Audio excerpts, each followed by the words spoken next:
Buenos días y bienvenidos a Entrenarme Podcast. Les habla la doctora Dunia Michelle y el tema de hoy es mordedura de serpiente. La mordedura de serpiente, o también llamada ofidismo, es el síndrome causado por la inoculación de sustancias venenosas por algunas de las serpientes de este tipo. Existen unas 3.000 especies de serpientes en el mundo y de ellas al menos un 10% son consideradas venenosas para el ser humano. Las familias de serpientes consideradas venenosas son 5. Viperida, víboras del Viejo Mundo, y croátolos, especialmente americanos, casos más comunes. Elapira, serpientes altamente venenosas que habitan en regiones tropicales y subtropicales de todo el mundo, por ejemplo el género Micrurus y género Micruroides. También existe la familia Hydrophila, familia Elliptae, que son serpientes marinas, y la familia Atractaspiridae, serpientes africanas, y por último tenemos a la familia Colubrida. Son culebras y en su mayoría son venenosas. Las dos principales familias de importancia de serpientes venenosas que habitan en América son Viperida y Elaparida. Los nombres de las serpientes varían en relación a las áreas geográficas, pero podemos encontrar algunos géneros mexicoamericanos, como son la Chessis en el centro y Sudamérica, el género Crotolinae, que son las serpientes de cascabel, y los géneros Brotus, que son prácticamente Brotus asper, conocida como Nayoaca, o Terciopelo, están ubicadas en el sureste de México. Micrurus es a donde pertenecen las corales y coralillos que se encuentran en la costa, sierra y selva. Acristrodon, víbora cantil o mazoquín. En México hay 700 especies y solo 4 son venenosas: cascabeles, coralillos, nauyacas y cantiles. Hablando de la cantidad de veneno, la serpiente marina amarilla es la más venenosa en México y de las menos conocidas por el público en general. Esta habita en los litorales costeros del Océano Pacífico, dentro de los límites tropicales y subtropicales. Se la ha visto en el Golfo de México rara vez, ya que a pesar de ser abundantes y tener el veneno más tóxico de las serpientes venenosas en México, no se consideran peligrosas, ya que no son agresivas, son tímidas y el riesgo de mordedura es muy pequeño.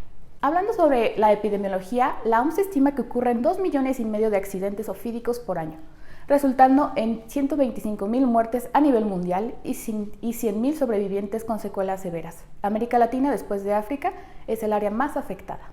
En estudios actuales concuerdan que los accidentes ofídicos afectan con mayor frecuencia a las personas entre 18 a 59 años, en un 60%. El género masculino es el más afectado con mayor frecuencia, debido a que las actividades agrícolas, de recolección y de caza que realizan. Los accidentes ocurren con mayor frecuencia entre las 9 y 12 horas y 17 y 20 horas, por costumbres de las especies más que nada. La distribución en los sitios anatómicos por mordedura de serpiente fue la siguiente: pies y tobillos, colocándose en el primer lugar por un 72%, muslos en un 14%, manos 13% y cabeza ocupando el último lugar con un 1%. Las especies más frecuentes asociadas a la mordedura de serpiente son la cascabel en un 44.9%, la nayuca en un 42.8% y coral en un 4%. Otras especies se consideran 3.6% y las desconocidas 5.1%. En general, las características morfológicas son de utilidad para identificar si una serpiente es venenosa. Estas son cabeza triangular, pupila elíptica, fosfeta sensorial, colmillos retráctiles, cola puntiforme y en algunas serpientes podemos encontrar cascabel. Hablando un poco sobre las características del veneno, el veneno es una secreción exócrina de las glándulas salivales y esta cumple con funciones digestivas y defensivas. Por lo general es usado para inmovilizar las presas y matarlas, y además continuar con la digestión, y está constituido por varios péptidos y proteínas tóxicas, como las hemotoxinas.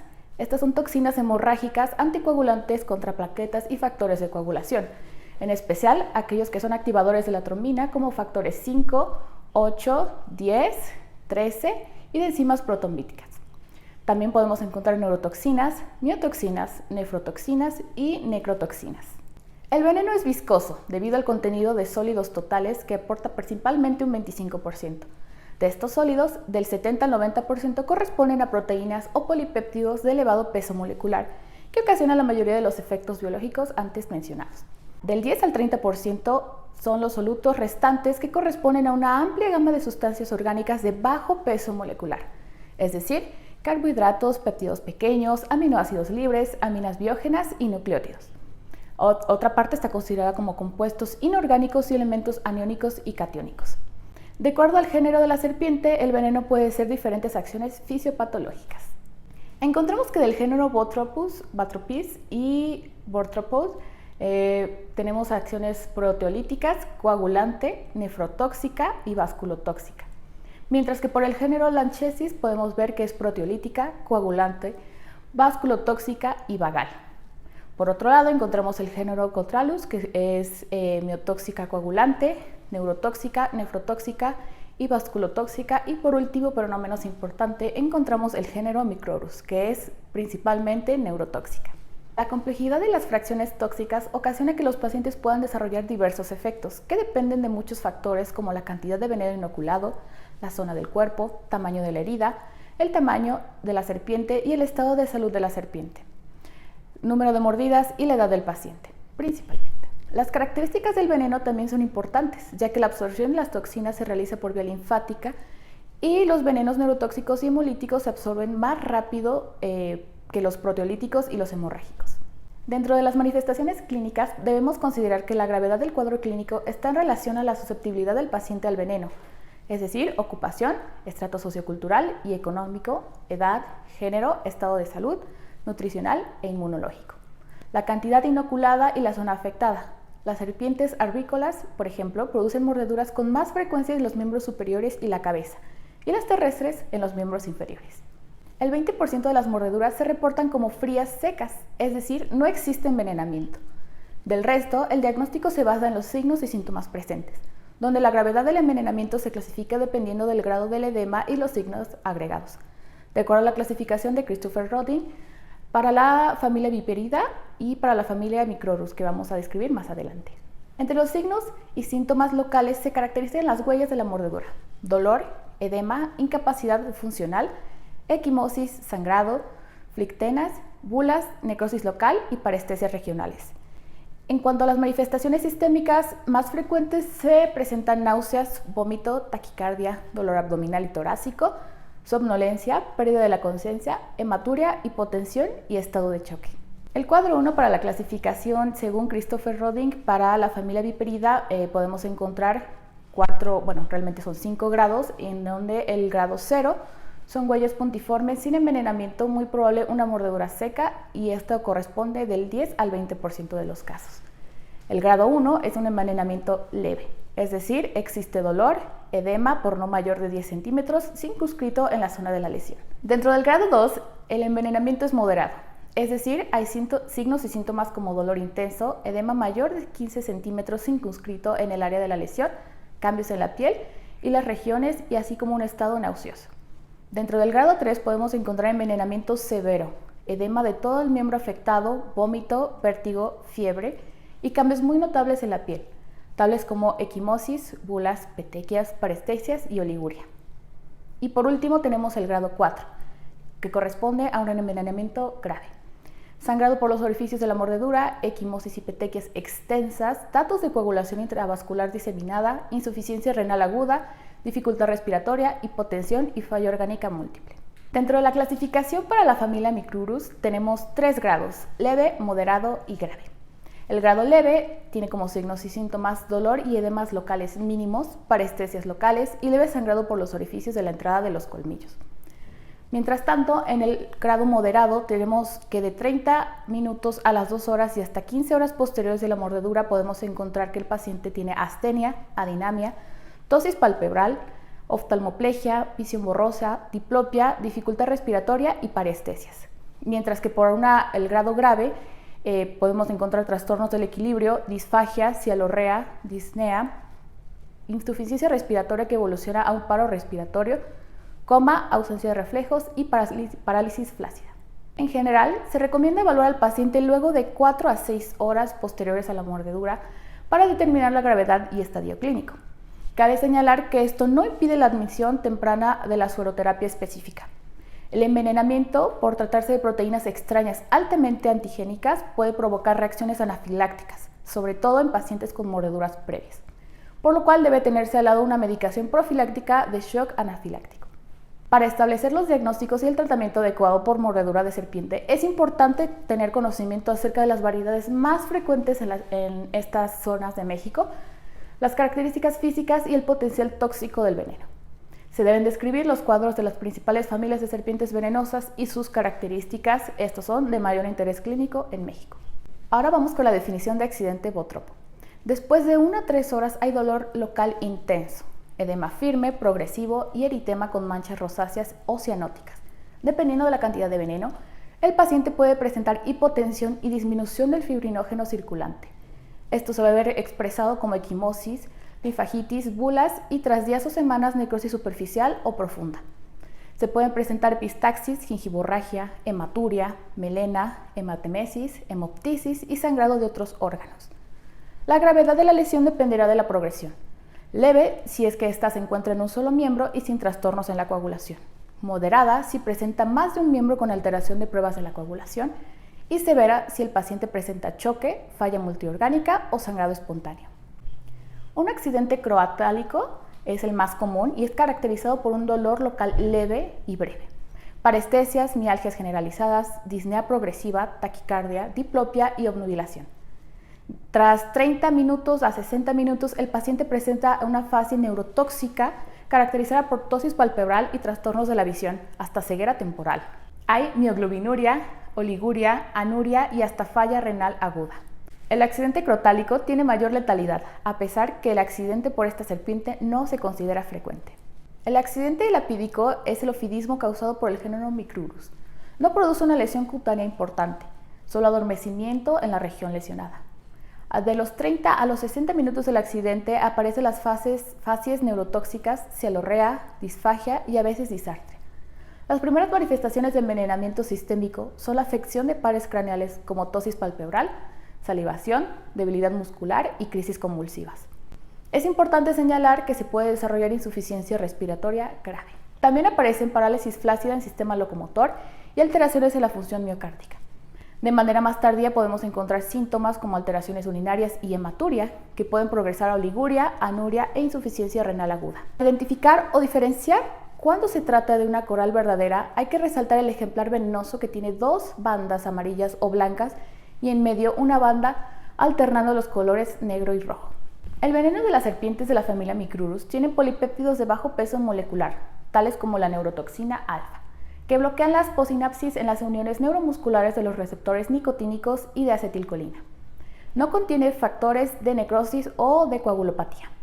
En cuanto a las manifestaciones, independientemente de las especies por envenenamiento, se recomienda observación de 15 horas en ausencia de síntomas, aplicación de antiveneno ante la más mínima manifestación, asistencia mecánica ventilatoria de acuerdo a la gravedad del paciente y todos los casos potenciales deben manejarse como graves.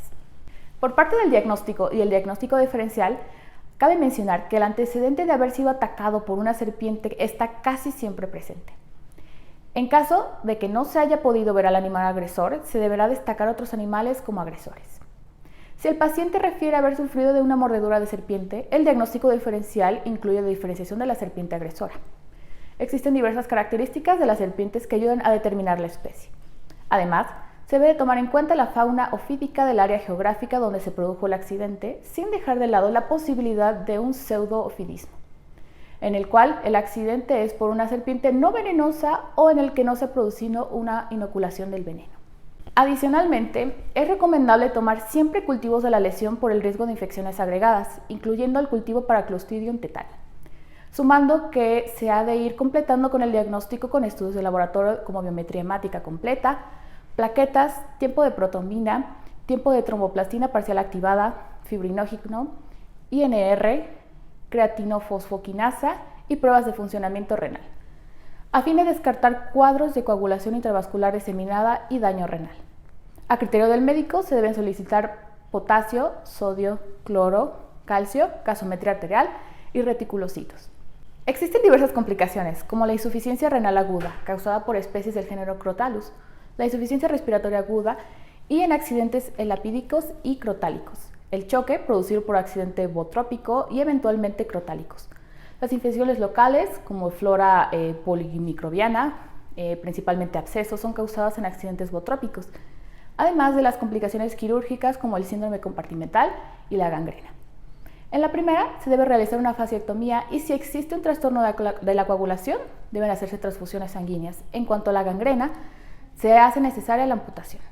En México, las complicaciones más frecuentes fueron hematológicas, como anemia en un 47.2%, hipoprotrombinemia en un 69% e hipofibrinogemia en un 25.4%. Infección en el sitio de la mordedura en un 40% y trastornos neurológicos, tales como somnolencia, parestesias, pérdida de la conciencia en un 34.5%. La necrosis de tejido está presente en un 16.3% y la insuficiencia renal aguda está presente en un 3.6%.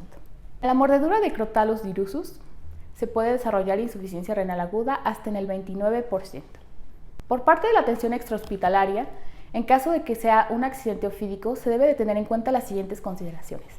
Número 1, tratar como emergencia, tranquilizar e inmovilizar al paciente, además de lavar la zona de la mordedura con agua y jabón, inmovilizar la parte afectada y trasladar al paciente al centro o puesto de salud más cercano.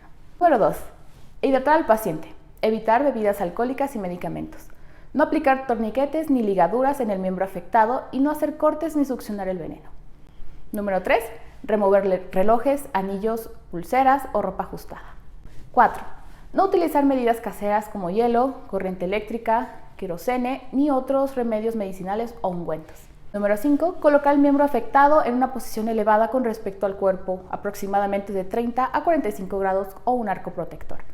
Número 6. Medir los miembros afectados buscando síndrome compartimental. Número 7. Considerar el manejo del dolor con paracetamol, tramador, metamizol, sin utilizar AINES como ibuprofeno, naproxeno, diclofenaco, entre otros.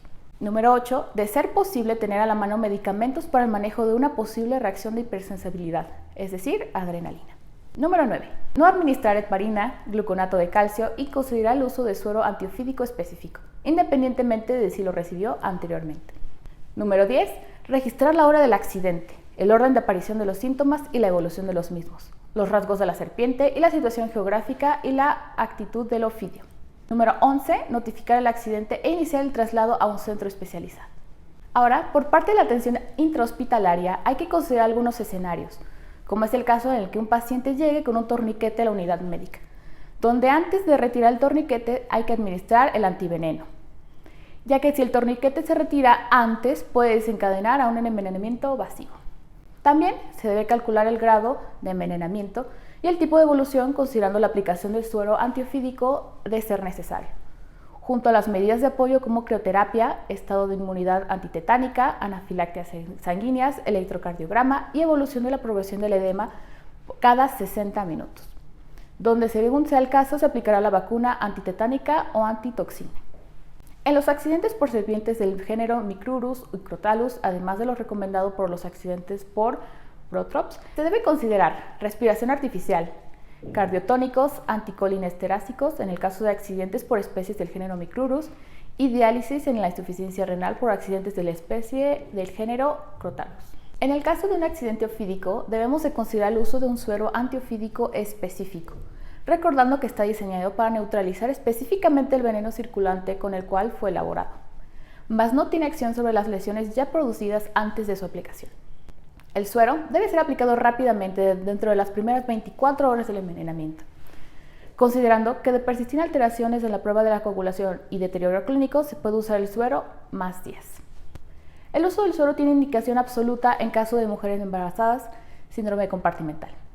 Las dosis en los niños es igual que en los adultos. Dentro del tratamiento específico existen varios tipos de sueros. Estos sueros son preparados con venenos nativos y son altamente específicos para el tratamiento de accidentes ofídicos por serpientes que habitan en la región. Las serpientes inyectan en promedio de 20 a 30 miligramos de veneno por mordedura y el suero antiofídico neutraliza en promedio de 25 a 40 miligramos de veneno por frasco, según el fabricante. Se debe aplicar la cantidad necesaria de suero para neutralizar de 30 a 100 miligramos de veneno ofídico, sobre todo las especies que inyectan grandes cantidades de veneno. En el caso de los accidentes botrópicos y crotálicos, el uso de suero antiofídico específico administrado en dosis suficiente y dentro de las primeras horas reduce el riesgo de muerte. Y en el caso del accidente botrófico, además, disminuye la tasa de necrosis. El suero antiofídico se aplica por vía intravenosa, lentamente, en 30 a 60 minutos, diluido en 500 ml de cloruro de sodio al 0.9% o dextrosa al 5%, considerando que la aplicación del suero se puede observar en el paciente. En los niños, el volumen diluyente debe reducirse a 100 ml. La aplicación del suero antiofídico por gravedad del cuadro de Christopher Rodin para adultos y niños vamos a encontrar 4 grados, del 1 al 4. Y dentro de estos hay que considerar como medida general que debe realizarse un control de la coagulación por 24 horas.